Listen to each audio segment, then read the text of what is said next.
Saya bersyukur Yahweh nggak kirimin orang-orang yang mau main-main ke jemaat ini. Saya nggak peduli ada orang datang atau nggak datang. Yang saya peduli, kebenaran firman-Nya harus sampai kepada sebanyak orang. Haleluya. Nah, pelayanan di tempat ini bukan disponsori oleh manusia, disponsori oleh Dia sendiri.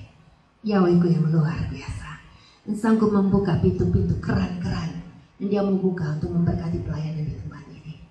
Gak hanya memberkati kita di tempat ini, bahkan menjadi berkat, saluran berkat untuk tempat-tempat yang lain. Itu yang Yahweh kerjakan. Dia bukan Yahweh yang miskin, saudara. Dia bukan Yahweh yang melarat, yang minta. Pakai pelayanan untuk jual kemiskinan. No way. Ya, siapa bilang anak Yahweh gak boleh bergaya?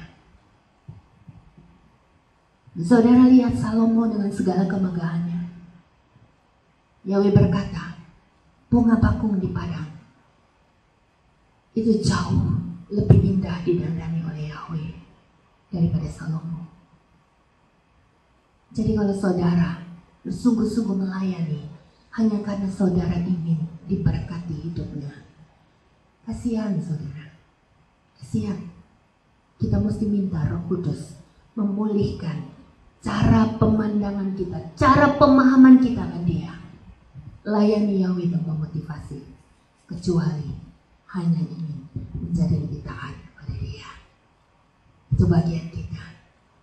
Itu bagian kita. Kita belajar dan belajar dan belajar dan belajar. Kita membuka roh kita semakin lebar, semakin lebar, semakin lebar. Tujuannya bukan bagaimana supaya Yahweh semakin memberkati hidupku. Belajar supaya aku semakin berkenan di hadapannya. Ini yang menjadi satu kerinduan yang luar biasa. Orang-orang seperti ini selalu mendapat hati yang spesial di hadapan Yahweh. Saudara baca ayat yang ke-24 sebelum 23. Dan seorang berkata kepadanya, Tuhan, sedikit sajakah orang-orang yang diselamatkan?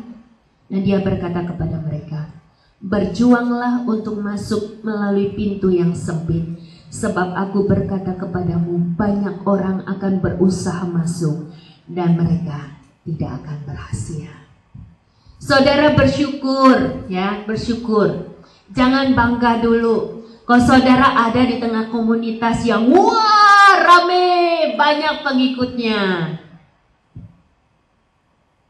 Saudara, saya nggak against dengan hal yang banyak, dengan hal kuantitas. Saya senang, saya berbahagia. Bahkan doa saya selalu, Bapa, bawa sebanyak orang yang Engkau ingin selamatkan. Hantar sebanyak orang yang Engkau selamatkan.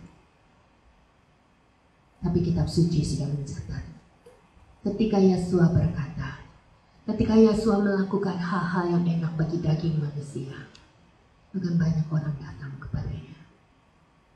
Kasih makan 5.000 orang, 4.000 orang, lebih dari itu. Buat mujizat, banyak orang datang berbondong-bondong. Saudara, itu Dia mau mati di kayu salib. Murid-muridnya sekalipun dengan hal Dia. Ini kebenaran, saudara. Ini kebenaran yang tidak bisa dipungkiri. Jadi seharusnya saudara bangga jika pada akhirnya saya dan saudara berada di dalam satu posisi minoritas. Karena saya dan saudara mau semakin belajar untuk stick pada kebenaran firman-Nya.